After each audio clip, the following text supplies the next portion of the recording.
I've been a fan of Bruce Springsteen's music since I was a teenager. By then, which was the 1990s, he was already an institution, with multiple classic albums under his belt: Born to Run, Darkness on the Edge of Town, The River, Nebraska, Born in the USA, Tunnel of Love.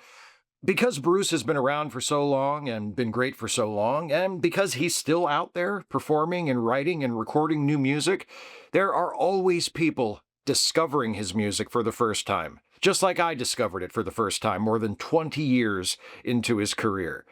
And that's a wonderful thing. I find Springsteen's music to be timeless, and it's gratifying to see that other people share that feeling, especially people younger than I am. But there's a flip side to that coin, unfortunately, and we're seeing an example of it right now.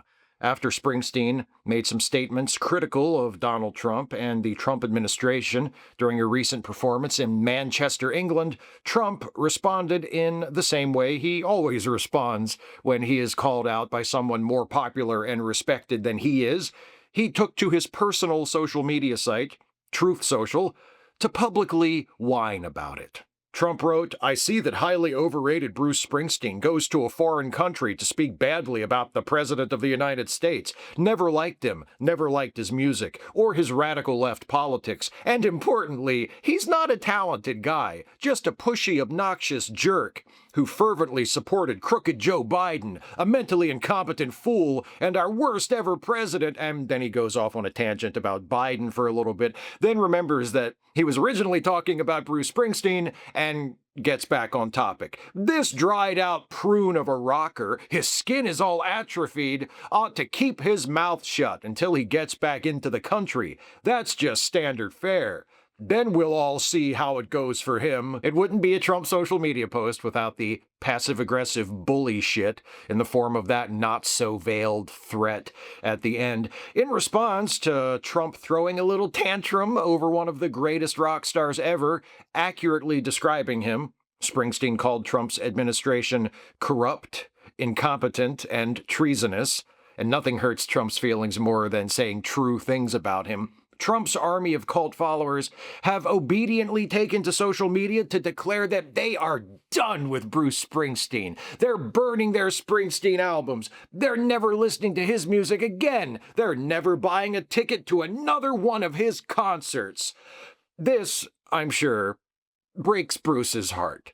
In fact, it upset him so much that during his very next performance, also in Manchester, Springsteen called out Trump again, speaking, again, truthfully and accurately, about how under Trump's watch, civil rights are being rolled back, allies are being abandoned, universities that refuse to bend the knee to Trump are being defunded, and residents are being removed from the country without due process and sent to prisons in foreign countries. Something tells me Bruce Springsteen isn't intimidated by Donald Trump. That's probably why Trump doesn't like him. If Trump can't intimidate you, he's got nothing else. That's his only move. No sell the bullying, and he's left standing there like the impotent ascended carny he is. No offense intended to any actual carnies who may be watching. As a Springsteen fan of now about 30 years, I've seen this sort of thing before, and also heard about it happening in the years before I was actually a fan. Bruce Springsteen has been an outspoken and unapologetic supporter of Democrats, of liberal and progressive causes, for decades. Anyone who has paid even a little bit of attention to him knows this.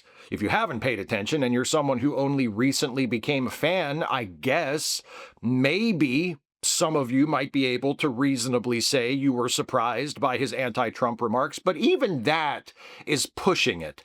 And anyone who's been a fan of Springsteen, or even just been aware of him for more than, say, a few months, should not have been surprised to learn that he's not a fan of Donald Trump, and that his personal politics do not line up with Trump's, or the politics of the Republican Party, or the conservative movement. Trumpers, Republicans, conservatives, Bruce isn't one of you.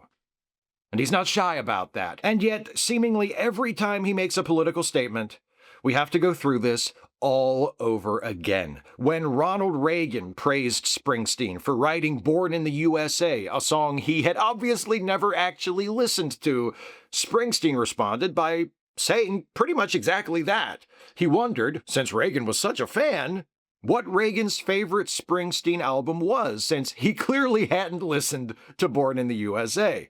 In the early 2000s, when Springsteen wrote and began performing the song American Skin, which was inspired by the police murder of Amadou Diallo, an unarmed black man who was shot 41 times by officers of the NYPD, police unions and politicians denounced him and boycotted him for being anti-police. Springsteen pointed out that the song is not anti-police, but anti-police brutality. Isn't it funny how, to so many people, those two things are indistinguishable? Weird.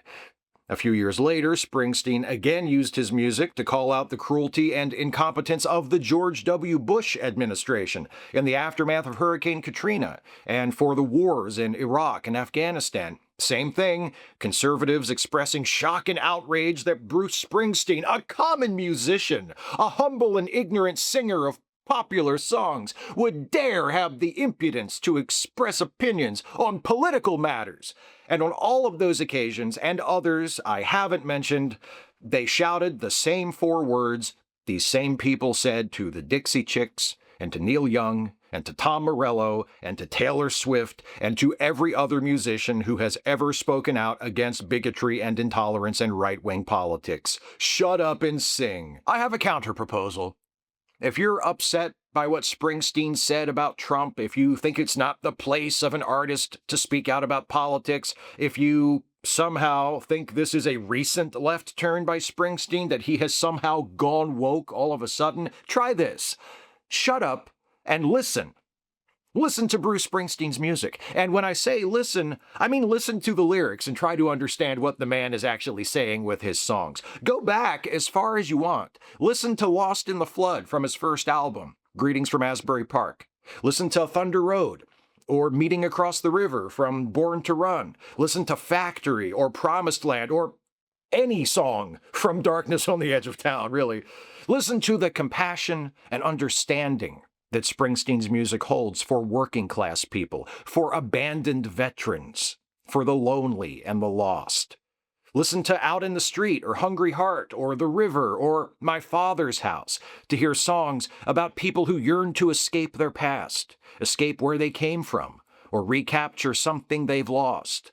Listen to Born in the USA, the whole album, it's a masterpiece, but especially to My Hometown, which artfully, poetically, without naming names, talks about the devastating effects that Reagan-era policies had on the same small-town America the Republicans dishonestly claimed to be fighting for. Listen to The Ghost of Tom Joad, the song and also the entire album, which also includes Youngstown, which makes for a great companion piece to My Hometown, about the sacrifices made by steelworkers and how little they got in return from the people who got rich off of their labor. And if you listen to all of those and start to think Springsteen is too negative, too critical, listen to Land of Hope and Dreams, which is the song Springsteen was introducing in Manchester when he made those remarks about Trump. Listen to that song, which paints a beautiful and bittersweet portrait of an America that actually lives up to its professed ideals, a place where dreams will not be thwarted and faith will be rewarded. I can hardly listen to it without crying. I don't expect anyone who voted for Donald Trump, especially if they voted for Donald Trump this last time, to give Bruce Springsteen's music a fair hearing, much less be profoundly transformed by it. But that's too bad, because when you listen to enough Springsteen to recognize the common themes that run throughout his work, you realize that they're the same themes Trump has been pretending to appeal to in order to attract his supporters. Whenever mainstream journalists and pundits try to explain what attracts people to Trump without just dropping the pretense and attributing it to racism and reactionary grievances against mostly imaginary enemies, they say things like, Trump speaks to the people of the working class who have been forgotten and left behind. Trump speaks to those who have continued to struggle despite working hard. Trump speaks to those who experience economic anxiety, who expected to be doing better than their parents, but are instead doing much worse. Trump pretends to care about those people and those problems, and in the pretending, provides himself and his supporters with cover for their bigotry and hatred and fear. which are the things that actually motivate them and bind them together. But if you are someone who genuinely feels left behind, who genuinely feels abandoned, who genuinely feels like an outcast or like someone struggling to keep their head above water, someone who thought their life would have or should have turned out differently, if that's really you and you want to really feel seen, don't listen to Trump. Trump is a liar and a cynic who doesn't understand you and doesn't want to understand you. Listen to Bruce Springsteen. Listen to Tom Waits. Listen to Nina Simone. Listen to Bob Dylan. Listen to Regina Spektor. Listen to PJ Harvey. Listen to John Lee Hooker. Listen to Patti Smith. Listen to Neil Young. Listen to Nirvana. Listen to Tracy Chapman. Listen to Johnny fucking Cash. The list is endless.